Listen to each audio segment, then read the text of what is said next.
ভাস্কর্য আর মূর্তির মধ্যে সিম্পল পার্থক্যটা হচ্ছে মূর্তি হচ্ছে উপাস্য, যাকে পুজো দেওয়া হয়। প্রতিমা, উনি প্রতিমা বললেন, হ্যাঁ প্রতিমা মূর্তি এগুলোকে পুজো করা হয়। আর ভাস্কর্যটা হচ্ছে নান্দনিক একটা সৌন্দর্য। একটা মুসলিম প্রধান দেশ বলুন, সৌদি আরব থেকে ইন্দোনেশিয়া পর্যন্ত, মিশরে বলুন, তুরস্কে বলুন, ইরাকে বলুন, ইরানে, পাকিস্তানে, কোথায় ভাস্কর্য নেই? মানুষের ভাস্কর্য বলে আমি তো সৌদি আরবই তো আছে। আমি সেটাই বলছি, সৌদি আরব থেকে শুরু করে এমন একটা দেশের নাম বলতে পারবেন না যেখানে ভাস্কর্য নেই। এটা হচ্ছে সৌন্দর্যের সঙ্গে এর সম্পর্ক, এর সঙ্গে ধর্মের কোনো সম্পর্কই নেই। ধর্মের সঙ্গে সেটা হচ্ছে হ্যাঁ মূর্তি, ইসলাম মূর্তি পূজার, সেখানে আমি পরে আসছি। আমার কথাটা হচ্ছে মূর্তি পূজার বিরোধী, পৌত্তলিকতার বিরুদ্ধে। হ্যাঁ ঠিক আছে, এর সঙ্গে পৌত্তলিকতার কি সম্পর্ক? এখানে কি পুজো দেয়া হতো? হ্যাঁ সেখানেই আমার প্রশ্ন, যে এখানে কি পুজো দিতে যাওয়া হবে কিনা। সেখানেই কথা হচ্ছে যে দ্বিতীয়ত যে বিষয়টা হচ্ছে, হেফাজত জামাতের জ্ঞাতি ভাইরা, মুসলিম ব্রাদারহুড তো মিশরের ক্ষমতায় ছিল, 1 বছর ক্ষমতায় ছিল, এবং তারা ক্ষমতায় থেকে তারা কি প্রথমে যেটা সিদ্ধান্ত নিয়েছিল, স্ফিংসকে তারা সরিয়ে ফেলবে। এবং তখন মিশরের কায়রোর আল আজহার ইউনিভার্সিটির গ্র্যান্ড মুফতিকে ফতোয়া দিতে হয়েছে স্ফিংসের গায়ে তোমরা হাত দেবে না। আমি মিশরে গেছি, সেখানে কথা বলেছি ইসলামিক স্কলারদের সঙ্গে, যে আপনাদের এই যে কায়রোর রাস্তায় রাস্তায় এইসব যে ভাস্কর্য দেখছে, ন্যাশনাল হিরোরা সব, কায়রোর এমন একটা সড়ক আপনি পাবেন না রাস্তার মাথায় মাথায় ন্যাশনাল হিরোদের বিরাট স্ট্যাচু সেখানে নেই, ভাস্কর্য সেখানে আছে। আজকে তুরস্কে একে পার্টি, জামাত হেফাজতীদের জ্ঞাতি ভাই, তারা কট্টর ইসলামপন্থী। তুরস্কে আপনি দেখুন, সেই সুলতানদের ভাস্কর্য থেকে শুরু করে সমস্ত কবি, সাহিত্যিক এবং জাতীয় বীররা যারা ইসলামের, সেই যারা বীর আমরা যাদেরকে সব দিক থেকে, এমনকি মৌলানা রুমি, সুফিদের সাধকদের যিনি প্রধান, যেখান থেকে সুফি সাধনার উৎপত্তি হয়েছে, সে মৌলানা রুমিরও আপনি বিশাল ভাস্কর্য দেবেন। সেখানে যেটা হচ্ছে যে এর সঙ্গে আমি প্রথমেই বলেছি, ইসলামের দূরতম সম্পর্ক নেই। হেফাজত সম্পূর্ণ রাজনৈতিক টার্গেট করেছে। সুপ্রিম কোর্টকে টার্গেট করার উদ্দেশ্যটা হচ্ছে, হেফাজতের নেতারা এবং দল হিসেবে এখানে যারা সংগঠনটা করেছেন, বেশিরভাগ এরা 71-এ মুক্তিযুদ্ধের বিরুদ্ধে ছিলেন। তারা নিজাম ইসলাম করতেন, তারা মুজাহিদ বাহিনী করেছেন, পাকিস্তানি হানাদার বাহিনীকে সহযোগিতা করেছেন, মানবতার বিরুদ্ধে অপরাধ করেছেন, এবং তাদের জীবনী, তাদের পরিচয়, 71-এর দুষ্কর্মের সমস্ত বিবরণ আপনার কাছে আবারও আসবো, যে ইসলামের দূরতম সম্পর্ক নেই এবং সুপ্রিম কোর্টকে টার্গেট করা হয়েছে। এটা আমি বলবো যে আসলে বাংলাদেশের স্বাধীনতার প্রেক্ষাপট, স্বাধীনতার যুদ্ধের ইতিহাস সম্পর্কে আমরা জানি। 1970-এ বঙ্গবন্ধুর নির্বাচনের যে ম্যানিফেস্টো ছিল, সেখানেও অঙ্গীকার ছিল যে কোরআন সুন্নাহ বিরোধী কোনো আইন করা হবে না। বাংলাদেশ আওয়ামী লীগের সর্বশেষ ম্যানিফেস্টোতেও মনে হয় কথা অঙ্গীকার করা হয়েছে যে কোরআন সুন্নাহ বিরোধী আইন করা হবে না। সেক্ষেত্রে আসলে এটা ইসলাম বিরোধী কিনা, সেক্ষেত্রে যদি আমি পাকিস্তান আর সৌদি আরবকে যদি হিসাবে রেফারেন্স হিসাবে আনা হয়, আদর্শ হিসেবে ধরবো, হ্যাঁ এটা না অবশ্যই নয়। পাকিস্তান বা সৌদি আরব আমাদের আদর্শ নয়। আমাদের মূল আদর্শটা হলো কোরআন এবং সুন্নাহ। কোরআন এবং সুন্নায় কি বলা হয়েছে? কোরআন সুন্নায় এখানে স্পষ্ট যে ভাস্কর্যের 3টি স্তর। প্রথম স্তর হলো যদি সেটা কোনো প্রাণী ছাড়া অন্য কোনো জিনিসের অবয়ব হয়, সে ব্যাপারে ইসলামের কোনো বক্তব্য নেই। কিন্তু যদি কোনো প্রাণীর অবয়ব হয়, কোন দেহ বৈশিষ্ট্য কোন প্রাণীর অবয়ব হয়, তাহলে সেটাকে ইসলাম নিষিদ্ধ করেছে। যেটি বললেন যে মানে মধ্যপ্রাচ্যের সমস্ত দেশে, হ্যাঁ সমস্ত দেশে যদি থেকে থাকে, তাহলে সমস্ত দেশে মধ্যপ্রাচ্যে ইসলাম বিরোধী অনেক কিছুই আছে, সেগুলো সবগুলোকে ইসলামী বা ইসলাম সম্মত বলবার তো এই অধিকার তো কারণ। তার মানে ধর্ম যার যার, রাষ্ট্রসভার এই তত্ত্ব আপনারা মানতে রাজি নন? না, রাষ্ট্র ধর্ম যার না, সেটা তো অবশ্যই আমাদের ইসলামিক দিক থেকে আমি ব্যক্তিগতভাবে সেটা মানবো না।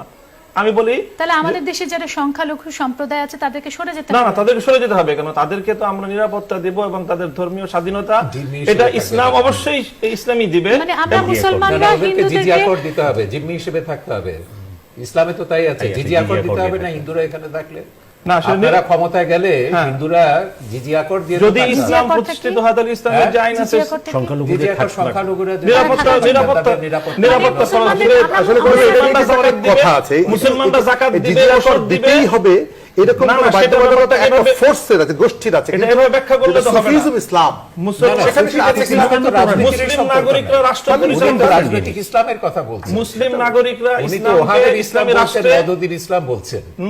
মওদুদির সঙ্গে আমাদের আপাততম কোনো সম্পর্ক নেই, আপনি বলতে সুফিদের হবে না ইসলামের তো। সঙ্গে এর রাজনীতির কোনোই সম্পর্ক নেই। আপনি সুফিদের ইসলাম রাজনীতি এবং আলাদা কোনো ইসলাম নাই, ইসলাম হলো যেটা কোরআন এবং সুন্নায় আছে। কোরআনে রাজনীতির সঙ্গে রাজনীতির উল্লেখ মাত্র নেই, আর রাজনীতি হচ্ছে আরবিতে সিয়াসত বলে। আপনি কোরআনে একটা শব্দ দেখেন সিয়াসতের উল্লেখ আছে কোরআনে? না, কোরআন খুলে দেখেন সিয়াসত শব্দটা কোরআনে আছে আইন কিনা? নাই, সিয়াসত শব্দটার উল্লেখ কোরআনে আছে কিনা? আপনি বলেন সিয়াসত আমি আছে সিয়াসত কিনা? শব্দ বলবো কেন? না, না, আমি রাজনীতি, যেটা সিয়াসত বলছি, হচ্ছে রাজনীতি। আমি যেটা বলছি, যেটা আমার সামনে প্রশ্ন সিয়াসত এসেছে, হচ্ছে রাজনীতি। যে প্রশ্ন কোরআনে আমার সামনে রাজনীতি এসেছে আছে সেটা কিনা হলো আপনি বলেন। এই যে মুসলিমরা রাষ্ট্র পরিচালনার জন্য তারাও তাদের পার্টিসিপেশন থাকবে জাকাত হিসাবে, উসুর হিসাবে, বিভিন্ন হিসাবে।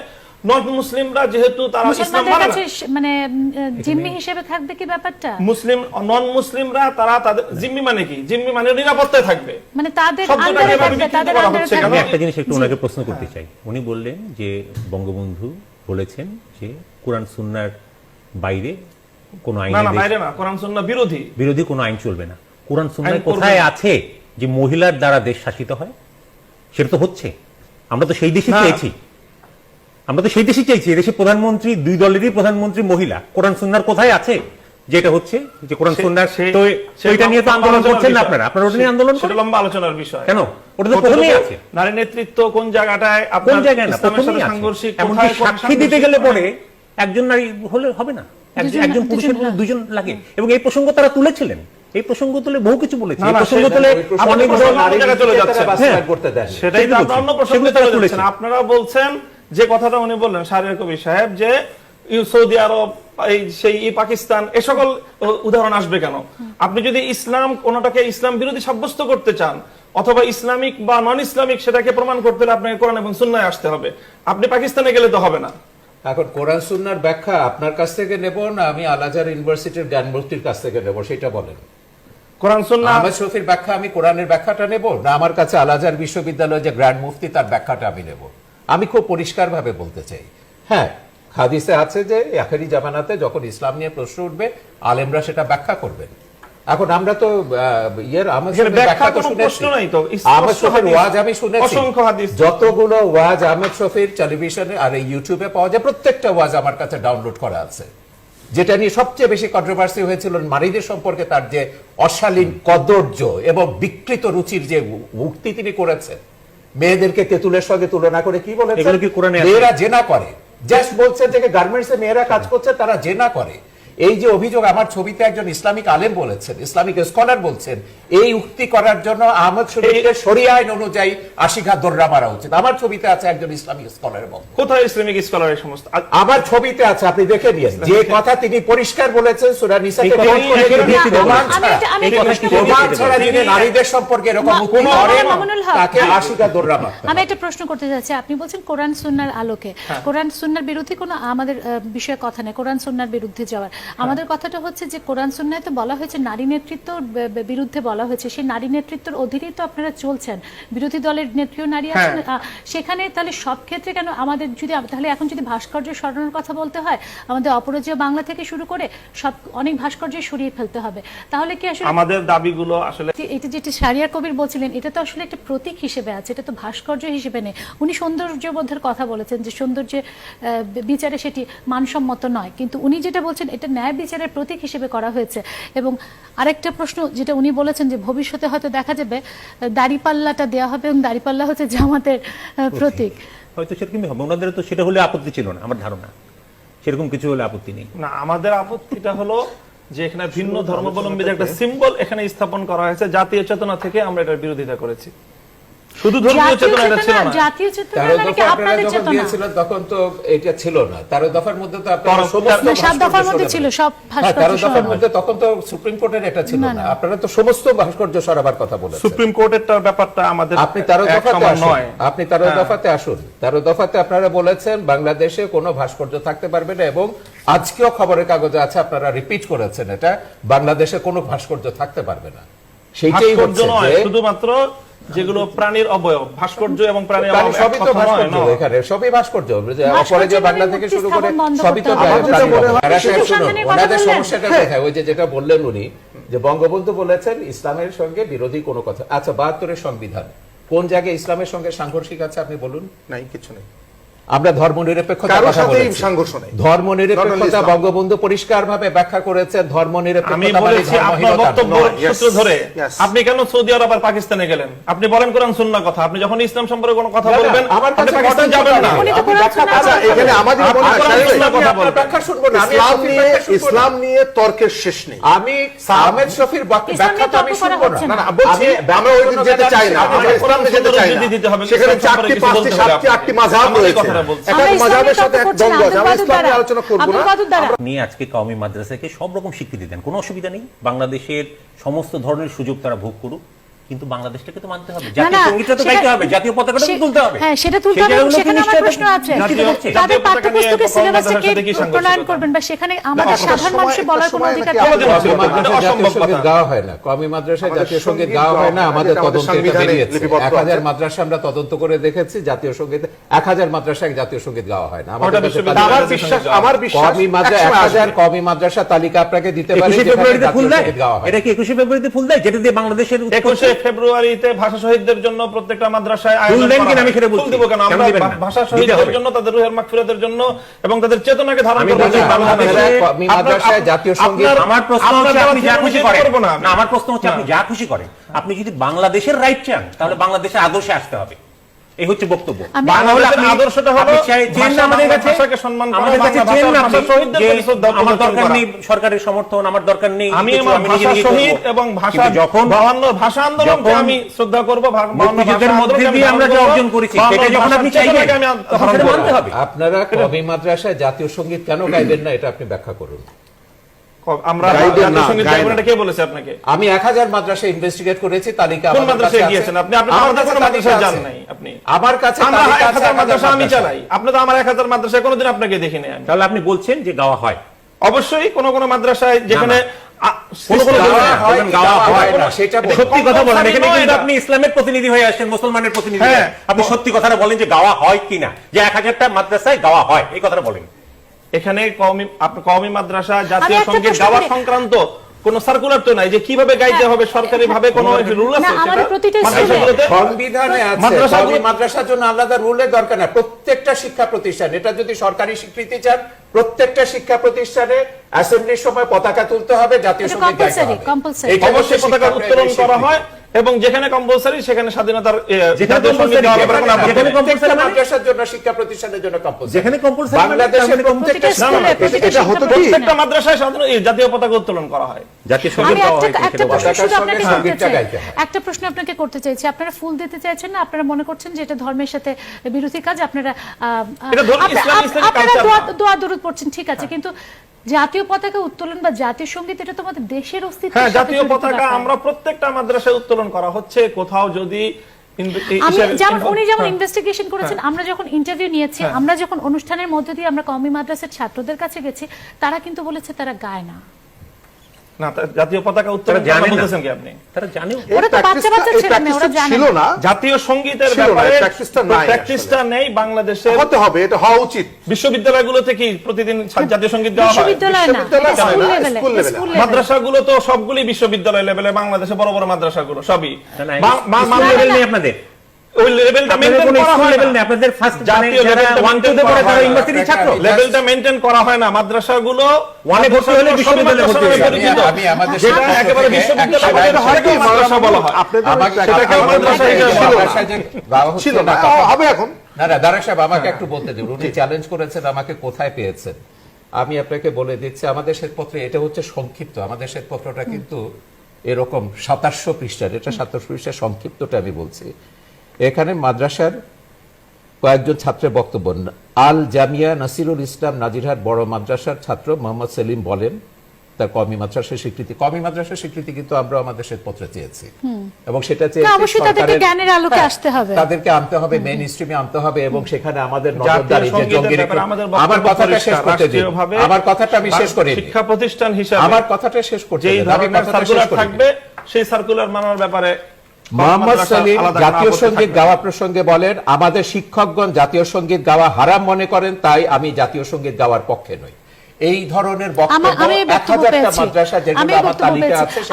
আছে জিনিসটা হচ্ছে 2013 সালে হেফাজত, জামাত, বিএনপি এবং জাতীয় পার্টি এসব সহযোগিতায় যে ঢাকার যে মহাতাণ্ডবটা করলো, নজিরবিহীন একটা তাণ্ডব। এবং সেদিন যদি সৈয়দ আশরাফ যদি ওই কঠোর বক্তব্য না দিতেন, বেগম জিয়া তো বলেছিলেন হেফাজতের সমর্থনে সমস্ত ঢাকাবাসীকে রাস্তায় নেমে আসতে হবে, তখন ঢাকা শহর দাউ দাউ করে জ্বলছে এবং কোরআন শরীফ পড়ানো হচ্ছে সেখানে। এবং প্রধানমন্ত্রী বহুবার এটা সংসদেও বলেছেন, যারা কোরআন শরীফ পড়িয়েছে তাদের ছাড় দেওয়া হবে না। যাই হোক, পরের দিন তো প্রধানমন্ত্রী বললেন যে হেফাজত জামাতকে আর ছাড় দেওয়া হবে না। তারপর আমরা দেখলাম সরকার কঠোর অবস্থানে গেছে, শখানেকের মতো গ্রেফতার করা হয়েছে ওনাদের বাবুনগরী থেকে শুরু করে। সরকারের এই অবস্থান না, পরিবর্তন আমি কি সামনে বলছি নির্বাচনকে যে সামনে এই যে রেখে? ওনাদের বাবুনগরী থেকে শুরু করে সবাই তো সুরসুর করে সব বলে ফেলেছেন যে কিভাবে তারা সরকার উৎখাতের পরিকল্পনা নিয়েছিলেন বিএনপি এবং জামাতের সঙ্গে সলা পরামর্শ করে। এবং সেইখানে সেই যে মামলাগুলো কি হলো, তারপরে আমরা দেখলাম ওই যে সমঝোতা, আপোষ, রেলের জমি দেওয়া হচ্ছে, টাকা পয়সা দেওয়া হচ্ছে, বসা হচ্ছে, বৈঠক হচ্ছে, এসে করে আজকে এসে যে সরকারের- হেফাজতকে তারা এসে করেছিলেন যে আমরা নিষিদ্ধ করবার দাবি জানিয়েছিলাম, তাদের সঙ্গে প্রধানমন্ত্রী বৈঠক করে তাদের এক ধরনের গ্রহণযোগ্যতা দিচ্ছে। জিনাত হুদা ঢাকা বিশ্ববিদ্যালয়ের সমাজ বিজ্ঞান বিভাগের অধ্যাপক, তিনি বোধহয় আমাদের সাথে সংযুক্ত হয়েছেন ফোনে। বলুন আপনি প্লিজ। হ্যাঁ, ধন্যবাদ। আমি আসলে মৌলানা সাহেবের কাছে কুরআন সুন্নাহর আলোকে একটা প্রশ্ন করতে চাচ্ছি। জি বলুন। বিদায়ী হজের সময় প্রফেট মুহাম্মদ সাল্লাল্লাহু আলাইহি সাল্লাম বলে গেছেন, কলমের কালি শহীদের রক্তের চেয়ে বেশি মূল্যবান এবং জ্ঞান অর্জন প্রত্যেক নরনারীর জন্য ফরজ, এবং চীন দেশে যেতে বলেছেন। তাহলে প্রশ্ন, গ্রিক রোমান নলেজ তো আমাদের জন্য ফরজ প্রফেট মুহাম্মদ সাল্লাল্লাহু আলাইহি সাল্লামের বক্তব্য অনুযায়ী। তাহলে গ্রিক দেবীর মূর্তি অপসারণ করে জ্ঞানের প্রতি মুহাম্মদ সাল্লাল্লাহু আলাইহি সাল্লামের যে শ্রদ্ধা, আমরা কি সেটিকে আসলে চ্যালেঞ্জ করছি না? 1 নম্বর প্রশ্ন। 2 নম্বর প্রশ্ন হচ্ছে, একটু আমি দ্রুত নিজে বলতে একজন হবে, হজ জিনাত যাই, হুদা। আমি হজ পালন করেছি। মসজিদে নববীর একেবারে সামনে পুতুল, উট, ডলফিন মাছ বিক্রি হয়। তাহলে কি করে সোনার মদিনায় এই ধরনের জিনিসগুলো বিক্রি হয়? এটি মৌলানা সাহেবের কাছে প্রশ্ন। ধন্যবাদ। আপনি সাথে থাকুন আমাদের সাথে। মাওলানা মামুনুল হক। বিদায় হজের ভাষণের উদ্ধৃতিতে যে কথাটা বললেন উনি, একটা হলো যে চীন দেশে যাওয়া সম্পর্কে যে কথাটা আছে, আসলে এটা রাসূল সাল্লাল্লাহু আলাইহি ওয়াসাল্লামের দিকে ঠিক এই কথাটা এই প্রামাণিকভাবে প্রমাণিত না। তবে এটা ঠিক যে এই এলেম অর্জন করতে বলা হয়েছে, যেখান থেকে তুমি এলেম পাও। সেই হিসেবে গ্রিক এবং পৌরাণিক সভ্যতা থেকে যে সকল জ্ঞান এবং যে সকল বিষয়গুলো, সেগুলো ইসলাম অর্জন করেছে। আল্লাহর নবী সাহাবীদেরকে পাঠিয়ে তিনি সেগুলোকে অর্জন করিয়েছেন এবং সেগুলো মুসলিম সভ্যতার যুগে সেগুলো চর্চা হয়েছে। কাজেই জ্ঞান অর্জন করতে, জ্ঞান আহরণ করতে তো কোনো সমস্যার কিছু নেই। কিন্তু যেটা একটা সুনির্দিষ্ট একটা বিষয়, সেটা হলো এই যে যেহেতু মূর্তি এবং পৌত্তলিকতার যে সূত্রটা, সেটা হলো বিভিন্ন প্রাণীর অবয়ব তৈরি করা। এটাকে আল্লাহ রাসূল সেটাকে সাল্লাল্লাহু তো আলাইহি কেউ ওয়াসাল্লাম পূজা করছে না। পূজা করলে না একটা না, ব্যাপার ছিল। পূজা করলে তো সেটা প্রতিমা। তাই পূজা না করা পর্যন্ত কিন্তু না, পৌত্তলিকত হয় না। সেটা আমাদের আমরা ব্যাখ্যা দিতে পারি, কিন্তু আল্লাহ নবী কি বলেছেন, নবীর কথাটা তো আমি বলে দিতে পারি না। নবীজি এটাই বলেছেন যে, এবং বুখারী শরীফের হাদিস, যে প্রথমে যখন পৌত্তলিকতা এসেছে সেটা এভাবে এসেছে যে ভালো ভালো মানুষদের, যারা নেককার নবী, তাদের প্রতিমা তৈরি করা হতো। তাদেরকে পূজা করা না না হচ্ছে। না এখানে না কিন্তু না পূজা করা না, হচ্ছে না। সেটা তো হাদিসটা আমার কথা আমি বলতে হবে না, আপনার কথা আপনি বলবেন। কিন্তু আল্লাহ নবীর যে হাদিস, যেটা আমি উদ্ধৃত করছি বুখারী শরীফের সূত্র ধরে, সেটা হলো যে প্রথমে এভাবে তাদের প্রতীক তৈরি করা হয়েছে, একটা দীর্ঘ সময় পর্যন্ত তাদের প্রতিমা পূজা করা হয়নি, তারপরে এসে সেগুলোর পূজা করা শুরু হয়েছে। সেই সূত্র ধরে আল্লাহ নবী ইসলামের মধ্যে কিয়ামত পর্যন্ত কোন প্রাণীর প্রতিকৃতি তৈরি করতে নিষেধ করেছেন এবং বলেছেন, ইন্না আশাদ্দান নাস, হাদিস বুখারী শরীফের হাদিস। আমি কোরআনে বলছি, আমি হাদিস বলছি, আমি কোরআনের কথা বলছি। আমি তো হাদিস বলছি, আপনি কোরআন ঠিক আছে, জিজ্ঞেস করবেন কেন? বলেন। আপনার তো কোরআন এবং হাদিসের সম্পর্কে পার্থক্যটা সম্পর্কে আপনি জানা থাকতে হবে। আমি তো সুন্নাহর উদ্ধৃতি দিচ্ছি, আর বুখারী শরীফের হাদিসের খোদ উদ্ধৃতি দিচ্ছি। মদিনায় এরকম অনেক মূর্তি বিক্রি হয়, সেক্ষেত্রে কি বলবেন? মদিনা আমি আগেই বলেছি, মক্কা মদিনা বা কোনো জায়গা সেটাকে আপনারা এক্সাম্পল হিসেবে ধরছেন না? এক্সাম্পল হিসেবে ধরবো না। আমি কোরআন এবং সুন্নাহকে আমার সামনে আনেন, আমি সেটাই বলবো। আচ্ছা, মক্কা মদিনাও যদি আমাদের ইসলামের মডেল না হয় তাহলে হেফাজতের আরেকটা কাছে জিজ্ঞেস করবেন। হেফাজত আর হাটহাজারীকে মডেল ধরতে হবে। হেফাজত এবং হাটাজারিকে আমি মডেল ধরতে পারি নাই। আমি কি বলেছি হাটাজারিকে মডেল ধরে? মডেল কোরআন এবং সুন্নাহ থেকে আপনাকে বলতে হবে। একটা একটা দেশ তো থাকবে, না, এই দেশটাকে আপনারা মনে করেন যে এরা সঠিক থাকবে পথে আমাদের। চলছে, থাকবে তো? না, কেন দেশ থাকতে হবে কেন? কেন থাকবে? কোরআন এবং সুন্নাহ আছে, আল্লাহ নবী কি বলেছেন। কায়েম করবেন আল্লাহ নবী তো আপনারা? বলেন নাই যে এরকম একটা কায়েম কোরআন করবেন। এবং মডেলটা তো সুন্নাহ আমাকে অনুযায়ী বলতে কোন হবে। জাতি আপনি কি অনুসরণ মক্কা করতে এবং চলছে? মদিনাকে মডেল মানেন আপনি? না, না, তাহলে আমি আপনি কেন মক্কা- মানবো? তাহলে এটা কি? তো আপনারা তাহলে বলছেন। আপনারা যখন মক্কা মদিনার কথা বলছেন, তা আপনাকে মক্কা মদিনার ইসলাম না, না, বলতে ওনারা পারবেন? তো বলবেন। আপনারা কি পারবেন মক্কা মদিনায় যেভাবে আমাকে- আপনার আমার একটা শাস্তি প্রশ্ন আছে, একটা আমার প্রশ্ন একটা আছে। প্রশ্ন আছে। আমি জি, একটা প্রশ্ন জি, করতে জি, চাই। আপনি বাস্তবায়ন করবেন? আমি আপনাকে একটা প্রশ্ন করতে চাই, আপনার শোনেন। একটা আমি আপনাকে একটা প্রশ্ন কিছু করতে বলবেন চাই, ক্ষমতা এলে। সেটা হচ্ছে প্রত্যেকটা মানুষ যখন একটা আদর্শ নিয়ে রাজনীতি করে, হ্যাঁ। তার একটা লক্ষ্য থাকে যে আমি ওই জায়গায় পৌঁছতে চাই, এবং এইটা অ্যাপ্লাই করলে আমার দর্শন অ্যাপ্লাই করলে যে সেটা একটা ভালো রেজাল্ট পাবো, তার একটা এক্সাম্পল সামনে সেট করতে হয়। আমি সেই অ্যাঙ্গেল থেকেই বলছি, আমাদের যে পৃথিবীতে example হলো খেলাফতের ইসলাম রাশেদা অ্যাপ্লাই আসর। করে খেলাফতের রাশেদায় আমল। আপনাদের লক্ষ্যটা কি আসলে? আমাদের লক্ষ্যটা হলো যে খেলাফতের রাশেদা যে শাসন ব্যবস্থা, সেটাই হলো আমাদের সর্বোচ্চ মডেল। ইসলামী শাসন শরিয়া ব্যবস্থায় অনুযায়ী। 3 জন খলিফাকে হত্যা করা হয়েছে। সেটাই ইসলামী হচ্ছে। শরিয়া অনুযায়ী ষড়যন্ত্রমূলকভাবে হত্যা করা হয়েছে, ষড়যন্ত্রমূলকভাবে বঙ্গবন্ধুকে হত্যা করা হয়েছে। আপনি বলেন তো, আপনি আপনার সেটাকেও কি কাছে আপনি বলতে চান নাকি? না, না, এটা আপনি এটা কি বললেন? সেটাই তো হচ্ছে খেলাফত। সেটাকে আপনি যে যদি- একজন না, আরেকজন না, না। ক্ষমতায় যাওয়ার জন্য না, তাহলে হত্যা করা, যদি এটা হচ্ছে একজন বৈধতা আরেকজনকে দেওয়া কোনো হয়েছে। খলিফা কোনো হত্যাকাণ্ডের সঙ্গে সম্পৃক্ত ছিল, আপনি তো সম্পূর্ণরূপে আপনি খেলাফতের বিরুদ্ধে বিষোদ্গার করছেন। আপনি না, না, বিশুদ্ধ আপনি করছি ইসলাম না। বিরোধী বিষোদ্গার ওইটাকে করছেন। ইসলামের না, না, পক্ষেই অবশ্যই না। কেন না? আপনি আপনার নিজের কথা বলবেন না আমার উপর। না, তাহলে ইসলামের বিরুদ্ধে আমি কথা বলছি না, হেফাজতের বিরুদ্ধে No, বলছি, আপনি- শফির বিরুদ্ধে বলছি। আপনি বলেছেন- Don't say শফি ইসলামের আপনি- কাস্টোডিয়ান। আপনি- শফি ইসলামের আপনি কাস্টোডিয়ান না, আপনি খলিফা ইসলামের হত্যাকে কাস্টোডিয়ান না। খেলাফতের বিরুদ্ধে আমি বিরোধিতা খলিফা করেছেন। খেলাফতের বিরুদ্ধে কথা চার বলিনি। খলিফার আমি হত্যাকাণ্ডকে বলছি আপনি খেলাফতের খেলাফতের বিরুদ্ধে এটা জবাব দিতে হবে। আমি বলেছি 4 খলিফার হত্যাকাণ্ডের সঙ্গে 4 খলিফার কেউ জড়িত নয়, কিন্তু এবং এটা কি- ঐতিহাসিকভাবে কেউ তারা- প্রমাণিত করতে পারে না। তারা বলেছে আপনি আমি বলেন। বলেছি যদি হত্যাকাণ্ডকে কিন্তু যদি তার হত্যাকাণ্ড প্রেক্ষিতে ঘটবে, আপনি বলতে পারেন আমি না যে বলছি উনি ইসলাম বিরোধী কথা এটা বলছেন, কি- তার প্রেক্ষিতে না, আপনি বলতে পারেন না। আমি বলছি আপনি তো জাজ না, তাই না? না, ঠিক আছে, আমি যে হ্যাঁ। কথা বলতে চাই, আমার কথাটা বলতে দিবেন আমাকে জাস্ট। জি। সেটা হলো এই যে উনি বলেছেন যে খেলাফতের আমলে 3 খলিফা হত্যা হয়েছে, এজন্য তিনি খেলাফতের তার আসলে- অর্থ এই নয় যে আমি আপনার কথাটা বলি, সেটা কেন? আমার কথাটা বলতে আমাকে কথাটা আমি বলতে মডেল দিতে হবে। ধরবো না সেটা। হ্যাঁ, আপনি কেন মডেল ধরবেন না? কারণ 3 জন খলিফা নিহত হয়েছে, হত্যা হয়েছে, এবং এজন্য তাদের তিনি- হত্যার কোনো বিচার হয়। আমি কথা বলতে দেন, আমাকে শেষ করতে দেন। পরবর্তী খলিফারা যে বিচার 4 করেননি। খলিফা আমাদের অনুষ্ঠানের সময়সীমা জি শেষ জি হয়ে 4 গেছে। খলিফার জীবনে 3 জন হত্যাকাণ্ড সংঘটিত হয়েছে, জন্য তিনি খেলাফতকে আদর্শ হিসেবে মানতে কিন্তু প্রস্তুত তার নন। কিন্তু অর্থ আমি এই বলবো, নয় যে তাহলে আপনি- বঙ্গবন্ধু তো হত্যাকাণ্ডের শিকার হয়েছে। তার অর্থ এই কিন্তু নয় যে বঙ্গবন্ধু আপনি- হত্যাকাণ্ডের বিচার হয়েছে, বিচার হয়েছে। বঙ্গবন্ধু হত্যাকাণ্ডের আচ্ছা, বিচার তাদের হয়েছে, হত্যার বিচার কিন্তু হয়। খেলাফতে একজন খলিফা মারা যাওয়ার পরে পরবর্তী খলিফা পূর্ববর্তী খলিফার হত্যাকাণ্ডের বিচার করেন। বঙ্গবন্ধু এই বলে হত্যা বিচার করেন নাই। বঙ্গবন্ধুর সাথে খলিফা আওয়ামী ওমরকে যিনি লীগ হত্যা বেইমান করেছেন, না। তার বিরুদ্ধে মৃত্যুদণ্ড কার্যকর অথবা হয়েছে। আপনি খেলাফতের ইতিহাস পড়েন। তার আপনি জন্য আপনি খলিফা বলতে ওমর- পারেন না, তার জন্য আপনি কাউকে বলতে পারেন না সে ইসলাম বিরোধী না, না, কথা কিন্তু বলছে। তিনি যখন এই কথা খেলাফতের বিরুদ্ধে কথা বলবেন, ইসলামের ধ্বজা না, নিচে না, আপনারা ধরে নেই। আমি সেটা বলছি না, কিন্তু উনি জনসভাকে যখন ফতোয়া 3 জন খলিফাকে 3 জন খলিফাকে হত্যাকারী হিসেবে তিনি আপনার আসামির কাঠগড়া দাঁড় করাবে, তখন তাদেরকে এটা খলিফাকে বলতেই হবে। তারা বিচার ইসলামের করেন, 4 জন তারা খলিফা বিচার করা ইসলামের হয়। আপনাদের মানদণ্ড। সবাইকে অসংখ্য ধন্যবাদ, অসংখ্য ধন্যবাদ। আমার অনুষ্ঠানের সময়সীমা শেষ। একটি শব্দে আমি জানতে চাই, বাংলাদেশ কি এখন অসাম্প্রদায়িক রাষ্ট্র? মোটেই না। আপনার মতে? না, বাংলাদেশ নিশ্চয়ই একটা অসাম্প্রদায়িক রাষ্ট্র। বাংলাদেশকে কেউ এখান থেকে সরাতে পারবে না। হেফাজত জামাত যতই ষড়যন্ত্র করুক, বাংলাদেশ মুক্তিযুদ্ধের চেতনার বাংলাদেশ থাকবে।